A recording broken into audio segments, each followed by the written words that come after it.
Thank you, Amber. What an appropriate song for today. We have beautiful, almost summer-like weather here in Monterey, which is unusual for this time of the year. It's usually a little bit colder and maybe the rain is coming. This morning was the Monterey Marathon, and where I live here in Monterey, I am near the Defense Language Institute, the Army Presidio, and every morning at 7 a.m. taps play. So sometimes I'm awake and I hear it. Sometimes it wakes me up. But I kept hearing, as I was hitting my snooze button, let's tell the truth. As I was hitting my snooze button, I was hearing something in the distance that sounded like maybe a chorus. And I thought maybe it was coming from the Army base. And I go, oh, that's a little odd to have those sounds. I didn't realize that today was the Monterey Marathon until I came down the hill this morning and there was absolutely no parking anyplace and all these people are around. And so what a wonderful day for the marathon and a wonderful day just to be alive and to celebrate the aliveness of spirit. As I welcome you to the Monterey Center for Spiritual Living, those who are joining us via our Facebook page and will be viewing our service on our YouTube channel. We're continuing our November series, Loving the Unlikable. And we're using this as an exploration to identify what we identify as unlikable, such as the creepy crawlies, annoying people, or challenging situations that we would like to avoid. Our goal is to reframe these perceptions and then transform the unlikable into the lovable. That is our challenge. That is our opportunity. Today is World Freedom Day. World Freedom Day was established by President George Bush in 2001, and it commemorates the fall of the Berlin Wall and the subsequent collapse of communist governments in Eastern Europe. And I'm highlighting this because I feel that there is a spiritual relevance for today. World Freedom Day serves as a powerful reminder that the most significant revolutions do not always take place in government, however our forms of government are, in palaces or in parliaments. Sometimes they begin in the human heart. And this is where we are called to be in that place of the heart. One brave decision at a time. The Berlin Wall did not fall because of a grand machine that came in and forced it down. It was actually chipped away piece by ordinary citizens. There's a song that says ordinary people doing ordinary things.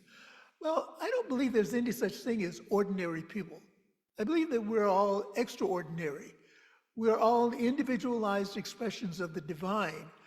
And so as we move through our experience and we live from that place of the heart, we're moving beyond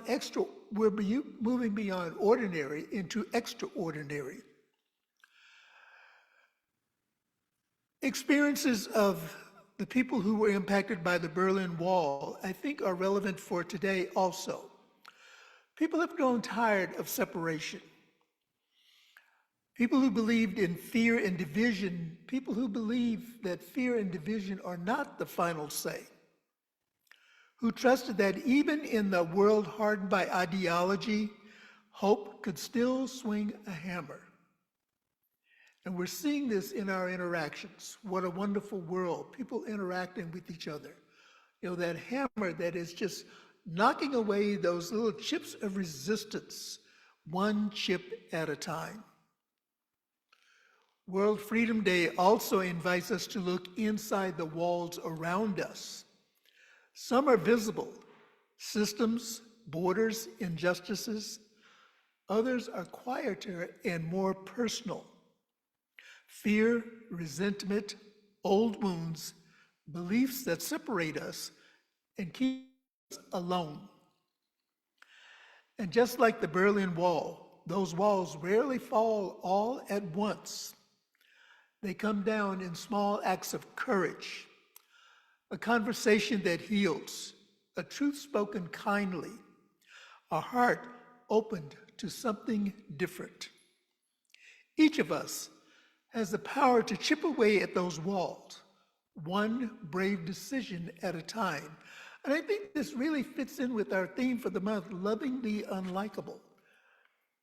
Last week, as we began our series, we gained insights into supporting decoding unlikability, and that is focusing on unlikable people or experiences that we encounter. Our founder, Ernest Holmes, describes these experiences as illusion. The way we look at things, our mental coloring, our habit of labeling experiences, people, or qualities as bad before seeing a deeper purpose or goodness. And today we focus on the beneathness, the sacred ground alive with unseen activity, where we find the true essence of oneness and the mysteries of nature that dwell in the depths, revealing the lively, twisting foundations that support life above. So we're looking under. We're getting underneath of the experiences to gain a greater understanding. As we embrace the beauty and the vitality, as well as the decomposition, decay, and death, we recognize that all of these are essential parts of the cycle of life and our ecosystems. Ernest Holmes, in his exploration of life's essence, reminds us that life is all there is. This is something that we say all of the time, basically, that life is all there is. And I invite us to just pause for a moment and think about the impact, the powerful meaning of that statement, that life is absolutely all that there is, and it is expressing all around us. Life is the source and the substance of all that exists. And in the book 365, Science of Mind, Ernest Holmes wrote this: "Everything that exists is a manifestation of the divine mind. But the divine mind, being inexhaustible and limitless, is never caught in any form. It is merely expressed by the form. The manifest universe, then, is the body of God." And so I'm going to invite us to explore 3 ways that we connect with the beneathness, or the hidden world. And these are reflected in 1, the cycle of life and death. The second one is discovering what lies beneath, and the third one is walking barefoot through life. I think you're going to like the third one. The cycle of life and death, in all of its forms and phases, is a continuous cycle of renewal, a reminder that everything is interconnected. Every aspect of existence, even those that we may shy away from, contributes to the wholeness of being. We are not separate from the less visible aspects of life. We're deeply connected to them, forming a rich tapestry of existence. When we embrace the totality of life, including its less visible aspects, we come to understand that decomposition and death are not separate from the vibrancy of existence. They are rather vital parts of it. By accepting and embracing all aspects of our journey, we can fully appreciate the richness and the depth of life. As we open ourselves to the benefits of the full cycle of life, we again align ourselves with the rhythms of nature and the deeper truths of existence. We learn to see beauty in decay, the sacredness in death, and the eternal dance of life that unites all. So this is all moving in a circular motion. It reminds of our teaching symbol, the circle, which represents infinity. And so everything is operating inside of this circle. There is nothing outside of the circle of this intelligence that created all that there is. And our second point is discovering what lies below. And as we begin this inquiry, we honor the beneathness within us that is essential to our spiritual and emotional well-being. So the cycle of life and death is what reminds us that we're all unified. And now we're looking at what is within us that is essential to our spiritual and emotional well-being. Just as the lively, twisting ground beneath the soil supports life above, our past experiences, our history, our old beliefs, and our relationships form the foundations of who we are today. As we till the soil of our soul, turning it over to examine and evaluate its contents, we discover the good and the bad of every action, decision, idea, and thought, all contributing to the rich tapestry of our lives. You know, sometimes on this journey, as we're looking at experiences, I'll speak for myself. There are elements of my life that I would like to go back and erase. You know, it's like on the computer, I want to delete. and I know that even if I delete, the technology is there to bring it back, to revitalize it. And so what I am embracing now is reflecting back on those experiences, and rather than focusing on the pain or the grief or the hurt or the disappointment or whatever there was, to ask, what did this experience teach me? How did it support me in growing and moving forward in my life? What do I gain from this and take forward? So by acknowledging and reflecting on the beneathness within, we come to understand that these elements shape our present and influence our future. And our third point this morning is walking barefoot through life. The earth beneath our feet is teeming with life and decomposition. Every moment of our past, whether joyful, painful, or mundane, contributes to the vibrant substructure of who we are. And I want to share with you a reading from the book Rooted, Life at the Crossroads of Science and Nature and Spirit by Linda Lynn Happett. And she writes, "We're always standing upon holy ground. I feel this very literally walking shoeless. Barefoot walking increases my ecological knowledge of the places that I walk in ways unexpected." And I invite you, as you listen to this, just to allow your imagination and see yourself walking shoeless, walking barefoot on this holy ground called life.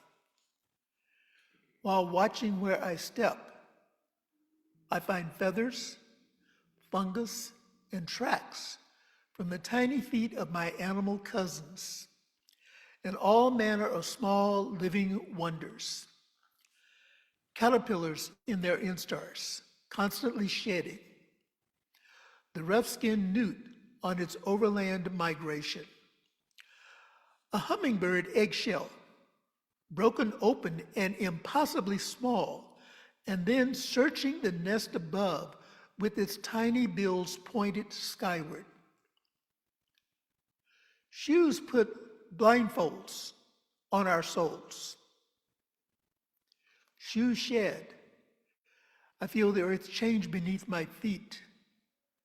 The places where the soil turns suddenly extra cold, say, and I look up to find a closed cedar canopy. I realize I am standing on soil that is never touched by the sun. And looking down again, I see what happens here. The hefty growth of swords ferns and a lack of nearly every other plant. And if I am very quiet and still and let my feet stand solid upon the earth, I can feel I have come home to call beneathness. For the soil is alive and withering beyond my sights with roots, mycelia, decomposers, bacteria, protozoa, worms, grubs, beetles, beyond counting, beyond knowing. The living and the dead are bursting together to create a quietest symphony of sound and activity. This is holy ground. And so as we walk barefoot with ourselves, we discovered that this is a powerful metaphor for embracing vulnerability and authenticity. We strip away the barriers that separate us from our true essence, allowing us to feel the sacredness of our lives as individualized expressions of spirit, shedding the protective layers that shield us from our deeper truths. We become attuned to the intricate and delicate textures of our inner landscapes. And so I offer these takeaway points as I begin to wrap this up. The circle of life, birth, growth, death, and rebirth, is a continuous dance that sustains life's balance and vitality. Embracing the beneathness in all of its forms allows us to acknowledge and honor the intricate layers of life that often go unseen, including the rich tapestry of past experiences, memories, and emotions. Delving into our personal beneathness, we cultivate a deeper understanding of ourselves and recognize the sacredness in every part of our journey, fostering a sense of oneness and wholeness. Each step we take is a metaphorical journey inviting us to acknowledge the beauty of our imperfections, the wisdom of our past, even if we deem some actions as mistakes. It's a reminder that every part of us, from our brightest achievements to our darkest moments, are worthy of reverence and acceptance. And so it is. Now let us say together our affirmation for the week, and we'll say this twice. I trust the beneathness within me where my strength and stability lie. I trust the beneathness within me where my strength and stability lie. I invite us now to turn together in prayer, knowing that as we acknowledge the cycle of life, birth, growth, death, and rebirth,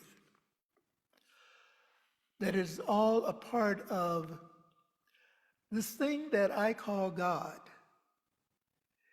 And yet I know it is known by many names in many traditions. And so whatever represents a higher power for you, whatever represents spiritual awareness, I invite you to find that place in your heart and be there now. Recognizing that all life emanates from one source, this universal intelligence. And that each one is an individualized expression of this source, living, moving, and having their very beingness as the life of source, the life of God.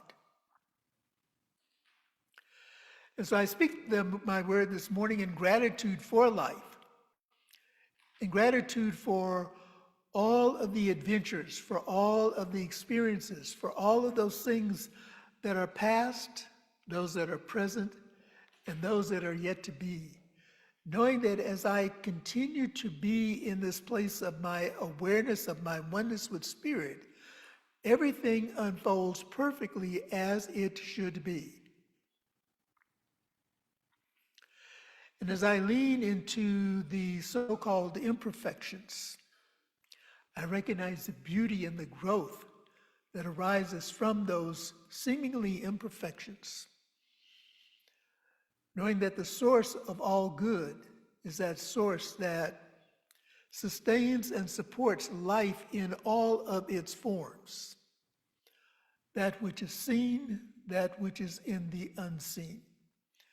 recognizing that there is an interconnectedness and interrelationship between all of life forms. No separation, no division. And so as we breathe into this source, as we breathe into this knowingness that all life is complete,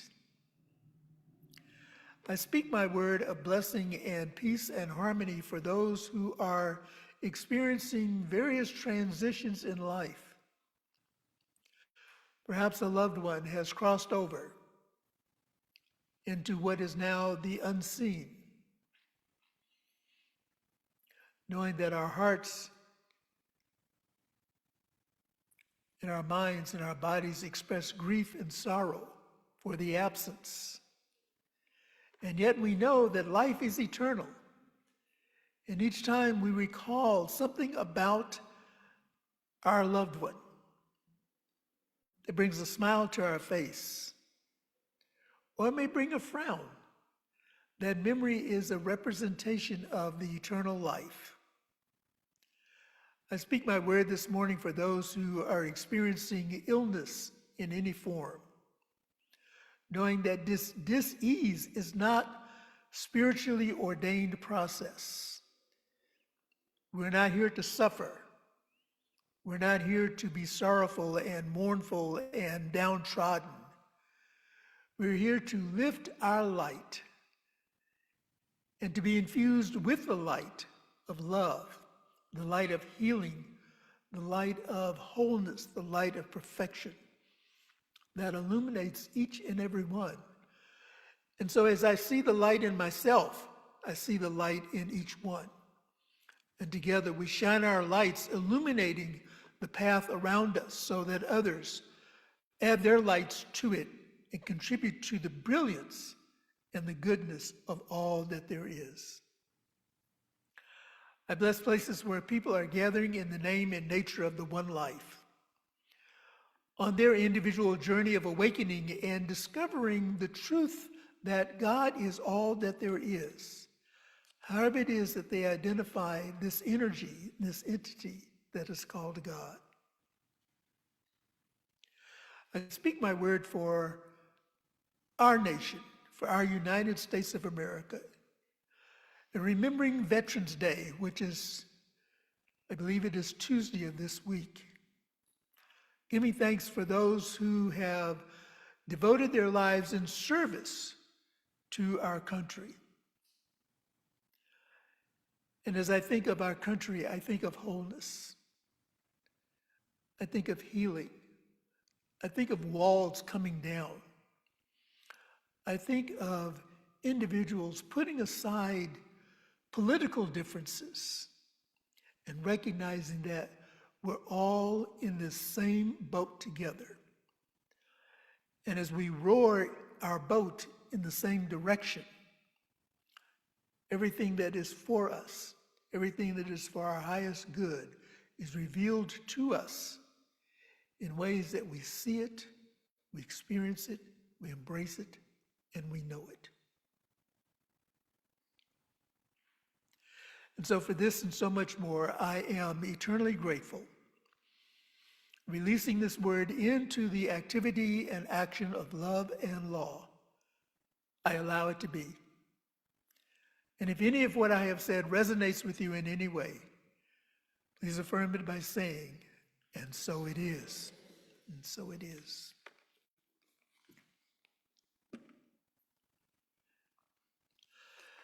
And so as we continue our time of celebration together, it is now time for our offering, for our sharing of abundance. And we have an affirmation of abundance. I would like for us to say these words together now. I recognize the presence of God within as the source of my abundance. Out of my abundance consciousness flows everything I could desire in life. With gratitude and thanksgiving, I now participate in the flow of uninterrupted abundance. This prosperous experience is evidence of my abundance consciousness. And so there are ways to donate to our center, and I invite now the greeter to pass the offering basket here in the center. And I know a lot of you donate online or by mail, and as the offering basket passes by, just smile a blessing, knowing that whatever we give is multiplied and it is pressed down and running over. And we have ways on our monitor for you to donate to the center. You may mail in your contributions to our physical address, 400 West Franklin Street, Monterey, California, 93940. You may text to give, that number is on the screen. And you may also donate through our website at montereycsl.com/donate. And if you're not a subscriber to our newsletter, I invite you to go on to our website and subscribe to our weekly newsletter so that you are kept aware of events that are happening here in Monterey. And if Monterey is one of your destination places, we invite you to stop by on Sunday mornings at 10:30 and celebrate the life of God, the life of love, the life of beauty and joy with each one of us here at our center.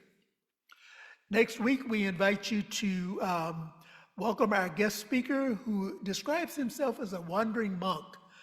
His name is Brian Lottman, and Brian was here last year, for those of you who may remember.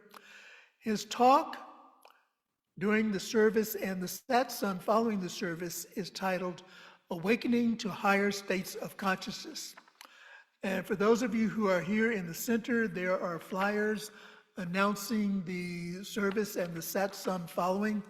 I invite you to take one and share with a friend or a couple of friends, and come and participate. Let's really fill our space with the love and the energy that we give and that we also receive. And for those who are planning to stay for the workshop, we invite you to bring some snacks to share. And the satsang will be from 12:30 to 2 p.m. And the suggested donation is $20 to $30. However, no one is turned away for a lack of finances. And so to our viewing audience, we acknowledge you, we thank God for you, and we invite you to join us next week. And remember to like, share, and comment so that the technology will spread this word of love and truth to a broader audience. Thank you and good morning.